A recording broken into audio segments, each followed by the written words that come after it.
You just stay always. inside. Yeah. Wine, always. Melissa Libbs here with Vino Mobile Bar hanging out with us. Melissa, how are you doing? I'm great. How are you? Oh, just wonderful now that you're here. I love all of this festivity here. Yes. Let's talk first about wine and kind of that food option, right? Because people are going to be serving a lot of, whether it's dips or dinners, that sort of thing. Exactly. Is there a basic wine that you don't have to worry it's going to fit perfectly with just about everything?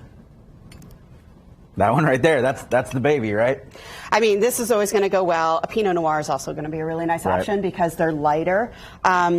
Bubbly is really good for especially appetizers, fried things, light, crisp alternatives. It's also a great gift if you don't know what people like. Yeah. It's very festive. It's very celebratory. And then the Pinot Noir is also a nice light red, so if you've got something with a little bit more to it, then that can help complement it. What am I drinking here? You are drinking a Cabernet. It's like super good. It is good. Yeah.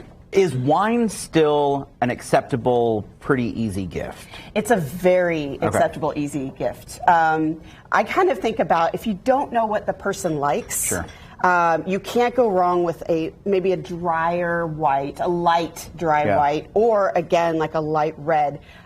Because typically, unless you know somebody really likes sweet, the lighter dries are going to be a little bit more well received. Yeah. You know what I love about it? I've received wine over the years as gifts from people, and I like wine, but I'm not a huge wine drinker. Right. But I know that it's going to keep, and that I can drink it at some point if I have someone over who really likes wine or whatever. And so I think that works well. And it offers a really good opportunity to try new things. I mean, I receive wine gifts often of something I haven't tried. Yeah. And then, you know, you can add a new favorite. If you have wine lovers in your life and you're looking for those Christmas gifts, a good wine opener is like next level. Yeah. What is this? This looks so insane. This is crazy. I actually discovered this in Sonoma a few years ago. It actually has a needle that goes into the cork, and then you can pour from it. And oh my gosh! So you don't have to pull the cork out, and it can keep for years. It's a little pricey, so it's one of those things where, now, I don't always know what it means to not finish a bottle. So for those who aren't going to finish a bottle, that might be a really good option. Yeah. Or also if you're tasting and you're just giving out some tastings. I love also like how decorative you can get, but this is the greatest bag I've ever seen in my life. Yeah. Roses are red, wine is also red, poems are hard, wine. Yeah. I mean, that is like hard. Spot on. It's very fitting. It is.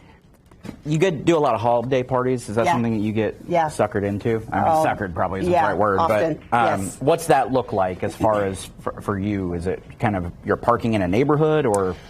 Parking in a neighborhood. If it gets too cold, we prefer to set up indoors. Sure, yeah, that makes sense. Our big truck, as wonderful as he is not very well insulated. Right. So, but yeah, we can set up right outside.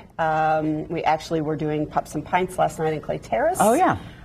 So we were kind of set up right in that boulevard area, and otherwise, usually this time of year, I mean, as much as you love wine, you may not want to run outside in the cold to get it. Right. Yeah, so, no, I would agree with that. We just set up better nice if the wine table. is inside. Exactly.